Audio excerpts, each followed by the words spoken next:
Hello everyone, dear friends, subscribers, our beloved community from everywhere. We are really happy to be back again.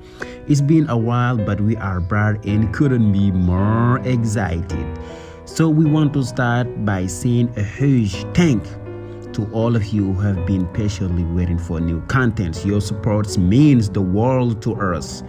So guys, we've been working hard behind scenes to bring you fresh and excited updates. So get ready for a wave of new English lessons and tips.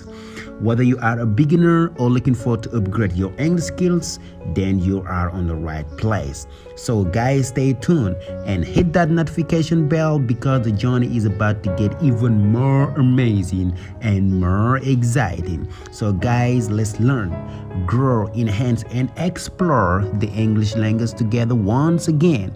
Thank you for being a part of this incredible community. See you in the upcoming videos. First, English in Wolof is back again. So guys, get ready for the show. Assalamualaikum mbokk yi yàgg topp ak safoo chaîne bii di Fast English in Wolof ak fu ngeen mën a nekk noo ngi leen di nuyu di leen ziyaar te di leen dalalaat ak jàmm ci seen chaîne bii.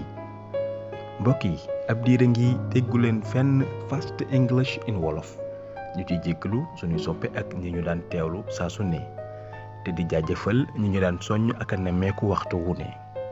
moo tax sax ñu indi leen xibaar bu neex bii Fast English in Wolof tijjiwaat na ay wuntam ngir wéyal liggéey ba mu nekkoon te mooy dimbalante ak yéen ci anglais jaare ko ci làkk wolof.